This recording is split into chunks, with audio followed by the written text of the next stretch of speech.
Hi friends, ನಮಸ್ಕಾರ ಎಲ್ಲರಿಗೂ. ರಂಜೂಸ್ homely ಫುಡ್ಗೆ ಎಲ್ಲರಿಗೂ ಸ್ವಾಗತ.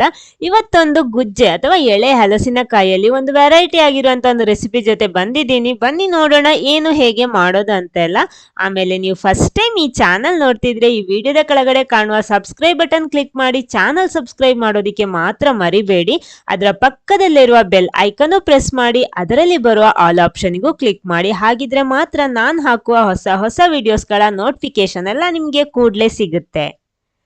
ನೋಡಿ, ಇದಕ್ಕೋಸ್ಕರ ನಾನೊಂದು ಗುಜ್ಜೆ ತಗೊಂಡಿದ್ದೀನಿ. ನಾನಿಲ್ಲಿ ಎಲ್ಲ ಅಲ್ಲದ್ರೆ ಅರ್ಧ ಭಾಗ ಸಾಕು ನಮಗೆ, ಆದ ಕಾರಣ ನಾನು ಅರ್ಧ ಮಾತ್ರ ತಗೋತಾ ಇರೋದು. ಅಂದ್ರೆ ನಾನೊಂದು ವಿಡಿಯೋ ಪೋಸ್ಟ್ ಮಾಡಿದ್ದೆ ಗುಜ್ಜೆಯ ಅಲ್ಲಿ ಗೀ ರೋಸ್ಟ್ ಯಾವ ರೀತಿ ಮಾಡೋದಂತ, ಅದಕ್ಕೆ ನಾನು ಅರ್ಧ ಉಪಯೋಗಿಸಿದ್ದೆ. ಉಳಿದಿರುವ ಈ ಅರ್ಧವನ್ನ ನಾನಿಲ್ಲಿ ಈ ರೆಸಿಪಿಯಲ್ಲಿ ಮಾಡ್ತಾ ಇದ್ದೀನಿ. ನೋಡಿ, ಮೊದಲು ಅದಂದ್ರೆ ನಾನು ಈಸಿಯಾಗಿ ಯಾವ ರೀತಿ ಸಿಪ್ಪೆ ತೆಗಿಬಹುದು ಅಂತಾನು ಆ ವಿಡಿಯೋದಲ್ಲಿ ತೋರಿಸ್ಕೊಟ್ಟಿದ್ದೀನಿ. ಆದ್ರೆ ಇಲ್ಲಿ ನಾನು ಆ ರೀತಿ ಮಾಡ್ತಾ ಇಲ್ಲ, ನಾನು ಕತ್ತಿಯಲ್ಲೇ ಉಪಯೋಗಿಸ್ಬಿಟ್ಟು ಮಾಡ್ತೀನಿ. ಯಾಕಂದ್ರೆ ಇದು ಜಾಸ್ತಿ ಬೇಯಬಾರ್ದು ಈ ರೆಸಿಪಿಗೆ, ನಮಗೆ ಕರೆಕ್ಟ್ ಆಗಿ ಪೀಸ್ ಮಾಡೋದಿಕ್ಕೆ ಸಿಗ್ಬೇಕು. ಆದ ಕಾರಣ ನಾನು ಈ ರೀತಿ ಇದ್ರ ಸಿಪ್ಪೆ ತೆಗಿತಾ ಇದ್ದೀನಿ. ಇದು ಸ್ವಲ್ಪ ಕಷ್ಟನೇ ಈ ರೀತಿ ಸಿಪ್ಪೆ ತೆಗಿಯೋದಿಕ್ಕೆ, ತುಂಬಾ ಗಟ್ಟಿ ಇರುತ್ತೆ. ನಮಗೆ ಚಾಕು ಉಪಯೋಗಿಸಿ ತೆಗೆಯೋದಿಕ್ಕೆ ಸ್ವಲ್ಪ ಕಷ್ಟ ಆಗುತ್ತೆ. ಅದು ತುಂಬಾ ಸುಲಭ ಆಗುತ್ತೆ. ನಾವು ಆ ವಿಧಾನದಲ್ಲಿ ಸಿಪ್ಪೆ ತೆಗೆಯುತ್ತಿದ್ರೆ ಮುಟ್ಟಿದ್ರೆ ಸಾಕು, ನಮಗೆ ಈಸಿಯಾಗಿ ತೆಗಿಬಹುದು. ಆ ವಿಡಿಯೋ ನೋಡಿಲ್ಲ ಅಂದ್ರೆ ಒಂದ್ಸಲ ನೋಡಿ, ಲಿಂಕ್ ಡಿಸ್ಕ್ರಿಪ್ಷನ್ ಬಾಕ್ಸ್ ಅಲ್ಲಿ ಇರುತ್ತೆ.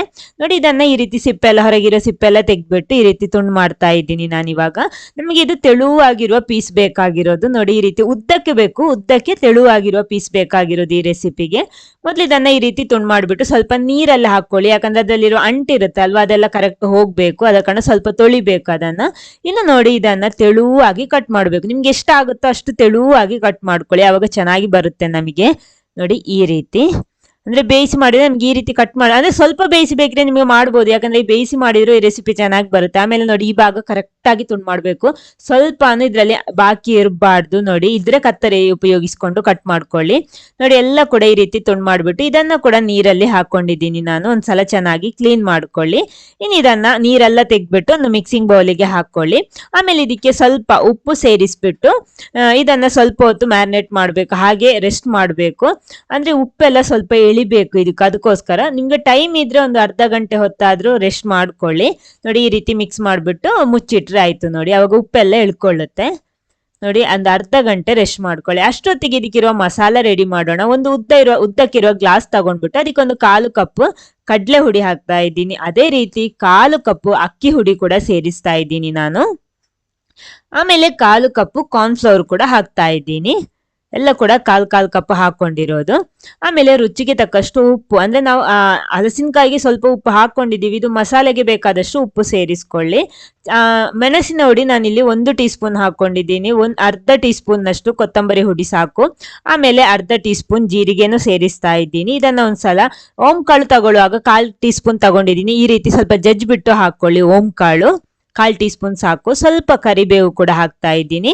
ಶುಂಠಿ ಮತ್ತು ಬೆಳ್ಳುಳ್ಳಿ ಪೇಸ್ಟ್ 1/4 ಟೀ ಸ್ಪೂನ್, ಅರಶಿನ ಹುಡಿ 1/4 ಟೀ ಸ್ಪೂನ್ ಇಷ್ಟು ಹಾಕೊಂಡಿದ್ದೀನಿ. ಹಾಕ್ಬಿಟ್ಟು ಒಂದ್ಸಲ ಚೆನ್ನಾಗಿ ಈ ರೀತಿ ಮಿಕ್ಸ್ ಮಾಡ್ಕೊಳ್ಳಿ ಸ್ಪೂನ್ ಅಲ್ಲಿ. ಇನ್ನು ಇದಕ್ಕೆ ಅರ್ಧ ಟೀ ಸ್ಪೂನ್ ಪುನಃ ಹಾಕ್ತಾ ಇದ್ದೀನಿ ಮೆಣಸಿನ ಹುಡಿ. ಖಾರ ನೋಡ್ಕೊಂಡು ಸೇರಿಸ್ಕೊಳ್ಳಿ.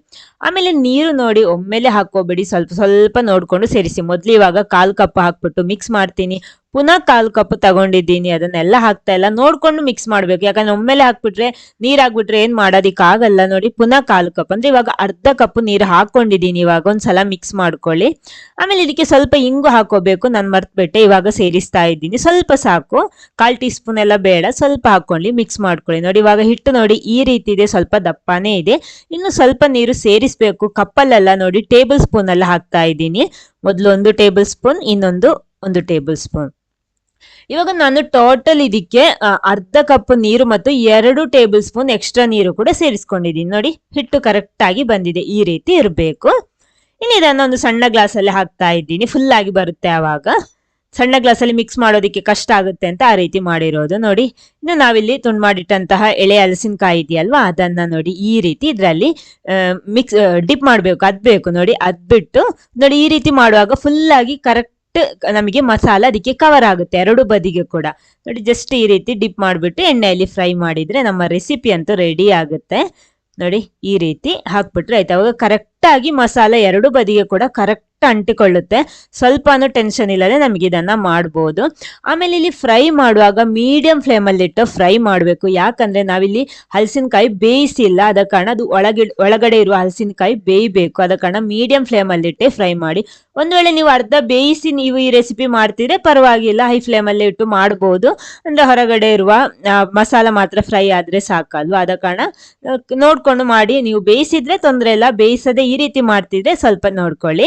ನೋಡಿ, ಎರಡು ಬದಿ ಕೂಡ ಚೆನ್ನಾಗಿ ಫ್ರೈ ಮಾಡ್ಕೊಂಡಿದ್ದೀನಿ ನಾನು ಮೀಡಿಯಂ ಫ್ಲೇಮಲ್ಲಿ ಇಟ್ಟು. ನೋಡಿ ಎಷ್ಟು ಚೆನ್ನಾಗಿ ಬಂದಿದೆ ಅಂತ. ಇದೇ ರೀತಿ ಎಲ್ಲ ಫ್ರೈ ಮಾಡಿ ತರ್ತೀನಿ. ನೋಡಿ, ಎಲ್ಲ ಕೂಡ ರೆಡಿ ಆಗಿದೆ. ಅಂದ್ರೆ ಎಳೆ ಹಲಸಿನಕಾಯಿಯ ಪೋಡಿ ಅಥವಾ ಗುಜ್ಜೆ ಪೋಡಿ ಅಥವಾ ಬಜ್ಜಿ ಏನು ಅಂತ ಬೇಕಿದ್ರು ಕರಿಬಹುದು. ನೋಡಿ ಎಷ್ಟು ಚೆನ್ನಾಗಿ ಎರಡು ಬದಿ ಕೂಡ ಕವರ್ ಆಗಿ ಉಬ್ಬಿ ಸಿಕ್ಕಿದೆ ಅಂತ. ತುಂಬಾನೇ ಅಂದ್ರೆ ನಾವು ಈ ಹಲಸಿನಕಾಯಿ ಮಾತ್ರ ಅಲ್ಲ, ಈ ರೀತಿ ಯಾವುದೇ ಬಜ್ಜಿ ಮಾಡ್ತಿದ್ರು ಈ ರೀತಿ ಟಿಪ್ಸ್ ಉಪಯೋಗಿಸಬಹುದು. ಇದನ್ನ ಹಾಗೆ ತಿನ್ಬಹುದು ಅಥವಾ ಸಾಸ್ ಜೊತೆ ಎಲ್ಲ ತಿನ್ಬಿಟ್ರೆ ಸೂಪರ್ ಆಗಿರುತ್ತೆ. ನೋಡಿ, ನೋಡುವಾಗ್ಲೇ ತಿನ್ಬೇಕು ಅಂತ ಅನ್ಸುತ್ತೆ. ಈ ವಿಡಿಯೋ ನಿಮ್ಗೆ ಇಷ್ಟ ಆದ್ರೆ ಖಂಡಿತ ಲೈಕ್ ಮಾಡಿ, ಎಲ್ಲರ ಜೊತೆ ಶೇರ್ ಮಾಡೋದಕ್ಕೂ ಮರಿಬೇಡಿ. Okay, thank you.